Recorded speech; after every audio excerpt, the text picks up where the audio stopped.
بسم اللہ الرحمن الرحیم۔ السلام علیکم۔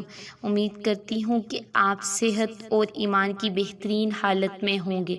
آج کی اس ویڈیو میں ہم حضرت لوط علیہ السلام کا قصہ بیان کریں گے۔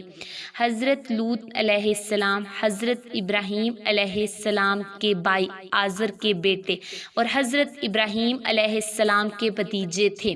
حضرت ابراہیم علیہ السلام نے جب قوم کو توحید کی دعوت پیش کی تو خاندان کے افراد سمیت پوری قوم آپ علیہ السلام کی مخالف ہو گئی اور آپ علیہ السلام کے خلاف سازشیں کرنے لگی۔ حضرت ابراہیم علیہ السلام کی دعوت توحید پر آپ علیہ السلام کی زوجہ محترمہ حضرت سارہ علیہ السلام اور آپ علیہ السلام کے بھتیجے حضرت لوط علیہ السلام ایمان لائے۔ اللہ تبارک تعالیٰ کی اجازت سے آپ علیہ السلام اپنے خاندان اور قوم کو چھوڑ کر ملک شام کی طرف ہجرت کی تو اس وقت آپ علیہ السلام کی بیوی حضرت سارہ علیہ السلام اور آپ علیہ السلام کے بھتیجے حضرت لوط علیہ السلام بھی آپ علیہ السلام کے ساتھ تھے۔ حضرت ابراہیم علیہ السلام نے ہجرت کرنے کے بعد شام کی سرزمین میں قیام کیا۔ ملک شام پہنچنے کے بعد حضرت ابراہیم علیہ السلام نے حضرت لوط علیہ السلام کو اسلام کے احکامات سکھا کر سدوم شہر میں رہائش اختیار کرنے اور وہاں کے لوگوں کو اللہ تبارک تعالیٰ کے دین کی طرف بلانے کی ذمہ داری سونپی۔ سدوم اور اس کے آس پاس کے علاقے بڑے زرخیز تھے۔ یہاں کے رہائشی اللہ تبارک تعالیٰ کی نعمتوں کا شکر ادا کرنے کی بجائے معلق ترین گناہوں میں مبتلا ہو چکے تھے۔ اللہ رب العزت نے حضرت لوط علیہ السلام کو بھی نبوت سے سرفراز فرمایا اور انہیں اپنی قوم کو برائیوں سے باز رکھنے کا حکم دیا۔ جب حضرت لوط علیہ السلام سدوم شہر پہنچے تو دیکھا کہ وہاں کے لوگ شرک اور آخرت کے انکار کے ساتھ ساتھ دیگر بہت سی برائیوں میں مبتلا تھے۔ وہ مسافروں سے لوٹ مار کرتے، راہ چلنے والوں پر پتھر مارتے اور آپس میں مینڈکیں اور مرغے لڑاتے تھے۔ لوگوں نے ان سے تنگ آ کر ان کی بستیوں کے پاس سے گزرنا چھوڑ دیا تھا۔ ان میں ایک بہت ہی بری بیماری پائی جاتی تھی جیسے مردوں سے جنسی تسکین حاصل کرنا۔ یہ ایک ایسی بے حیائی تھی جس کا ارتکاب اس قوم سے پہلے کسی نے نہیں کیا تھا۔ یہ قوم اپنی اس بدکاری کو عیب سمجھنے کی بجائے فخر کے طور پر ذکر کرتی تھی۔ حضرت لوط علیہ السلام نے اپنی قوم کو بڑے نرم لہجے میں بے حیائی اور حرام کاموں کے ارتکاب پر گزشتہ اقوام کو ملنے والی سزائیں بتاتے ہوئے شرافت اور پاک دامن زندگی گزارنے کی تعلیم دی اور انہیں بتایا کہ ہے میری قوم، تم اپنے آپ کو انسانیت کے معیار سے نیچے گرا چکے ہو۔ حیوانی شہوت نے تمہاری عقلوں پر پردہ ڈال دیا ہے کہ تم ان عورتوں کو چھوڑ کر جنہیں اللہ تبارک تعالیٰ نے تمہارے سکون کے لیے پیدا کیا ہے مردوں سے بدفعلی کا ارتکاب کرتے ہو۔ تم حدود کو تجاوز کر چکے ہو۔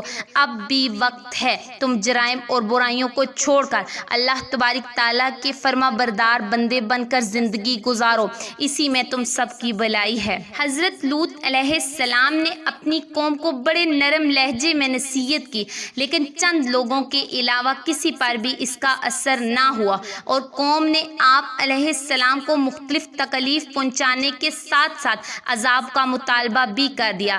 آپ علیہ السلام نے اللہ کے حضور دعا مانگی، فرمانے الہی ترجمہ ہے میرے رب ان فسادی لوگوں کے مقابلے میں میری مدد فرما۔ حضرت لوط علیہ السلام نے اللہ تبارک تعالیٰ سے قوم کے خلاف مدد طلب کی تو اللہ تبارک تعالیٰ نے قوم لوط کو ہلاک کرنے کے لیے فرشتے بھیجے اور انہیں یہ بھی حکم دیا کہ وہ قوم لوط کو ہلاک کرنے سے پہلے حضرت ابراہیم علیہ السلام کو ان کے بیٹے اسحاق اور پوتے یعقوب علیہ السلام کی خوشخبری بھی دے۔ چنانچہ اللہ تبارک تعالیٰ کے فرشتے پہلے حضرت ابراہیم علیہ السلام کے پاس آئے اور انہیں بیٹے اور پوتے کی خوشخبری سنائی۔ پھر حضرت ابراہیم علیہ السلام کو یہ بھی بتایا کہ ہمیں قوم لوط کو ہلاک کرنے کے لیے بھیجا گیا ہے۔ حضرت ابراہیم علیہ السلام نے جب فرشتوں کی زبانی قوم لوط کی ہلاکت کی خبر سنی تو ہمدردی کا اظہار کرتے ہوئے قوم لوط کی جانب سے دفاع کے طور پر کہنے لگے، تم اس قوم کو کیسے ہلاک کرنے جا رہے ہو جس میں اللہ تبارک تعالیٰ کے برگزیدہ نبی لوط علیہ السلام بھی موجود ہیں؟ فرشتوں نے عرض کیا، ہم یہ سب جانتے ہیں، لیکن ہمیں اللہ تبارک تعالیٰ نے حکم دیا ہے کہ ہم پوری قوم کو ہلاک کر دیں سوائے حضرت لوط علیہ السلام اور ان کے خاندان کے۔ البتہ حضرت لوط علیہ السلام کی بیوی بھی عذاب الہی کا شکار ہوں۔ حضرت ابراہیم علیہ السلام کو بیٹے اور پوتے کی خوشخبری دینے کے بعد وہ فرشتے حضرت لوط علیہ السلام کے پاس نہایت حسین و جمیل نوجوان لڑکے کی صورت میں مہمان بن کر پہنچے۔ حضرت لوط علیہ السلام ان خوبصورت مہمانوں کو دیکھ کر گھبرا گئے اور اس بات سے ڈرے کہ ان کی بدبخت قوم ان کے مہمانوں کے ساتھ کہیں برا سلوک نہ کرے۔ حضرت لوط علیہ السلام ابھی اسی فکر میں تھے کہ قوم کے لوگوں کو آپ علیہ السلام کے پاس آنے والے مہمانوں کے بارے میں معلوم ہو گیا اور انہوں نے آ کر حضرت لوط علیہ السلام سے یہ مطالبہ کیا کہ انہیں ہمارے حوالے کر دو تاکہ ہم ان سے اپنی جنسی خواہش پوری کریں۔ آپ علیہ السلام بہت غمگین ہو گئے۔ حضرت لوط علیہ السلام کی پریشانی کو دیکھ کر فرشتوں نے کہا، آپ ہماری ظاہری صورتوں کو دیکھ کر گھبرائیں نہیں، ہم انسان نہیں بلکہ اللہ سبحانہ تعالیٰ کے بھیجے ہوئے فرشتے ہیں جو آپ علیہ السلام کی دعا کے نتیجے میں آپ علیہ السلام کی قوم کو ہلاک کرنے کے لیے آئے ہیں۔ تب آپ علیہ السلام کو اطمینان ہو گیا۔ عذاب الہی کی آمد سے پہلے ہی حضرت لوط علیہ السلام اپنے خاندان اور مومنین کو لے کر راتوں رات شہر سدوم سے ہجرت کر گئے۔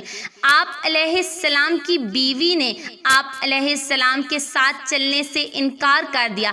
آخر کار جب رات کا آخری حصہ آیا، اللہ تبارک تعالیٰ نے آپ علیہ السلام سے کیے ہوئے وعدے کے مطابق ایک زوردار چیخ بھیجی جس نے قوم لوط کے دل ہلا کر رکھ دیے۔ فرشتوں نے انہیں زمین سے اٹھا کر آسمان کی طرف بلند کیا اور پلٹ کر دوبارہ زمین کی طرف پھینک دیا۔ پھر ان پر نشان زدہ محسوس پتھروں کی بارش برسائی جس سے وہ تباہ برباد ہو گئے۔ اس واقعہ کو اللہ تبارک تعالیٰ نے بعد میں آنے والوں کے لیے عبرت بنا دیا۔ قوم لوط کو ہلاک کرنے کے بعد اللہ تبارک تعالیٰ نے ان بستیوں کی جگہ ایک بدبودار جھیل بنا دی جس کے پانی اور ارد گرد کی زمین سے کوئی فائدہ نہیں اٹھایا جا سکتا۔ یہ اللہ تبارک تعالیٰ سے اس کی عظمت، قدرت اور اس کی پکڑ کی ایک نشانی ہے۔ سمجھدار لوگ قوم لوط کے انجام سے سبق حاصل کرتے ہوئے ان برائیوں سے بچتے ہیں جو ان کے اندر موجود تھی، جبکہ بے سمجھ لوگ ان جرائم کا ارتکاب کرتے ہوئے اپنے آپ کو عذاب الہی کا مستحق بنا لیتے ہیں جن کی وجہ سے قوم لوط ہلاک ہوئی۔ اللہ سبحانہ تعالی ہم سب کو ان جرائم سے بچنے کی توفیق عطا فرمائے جو قوم لوط کی ہلاکت کا سبب بنے اور ہمیشہ ہم پر اپنی رحمتوں کا نزول فرمائے تاکہ ہماری دنیا کی زندگی بھی خوشحالی میں گزرے اور آخرت میں بھی جنت الفردوس کا داخلہ نصیب ہو۔ آمین۔ شکریہ۔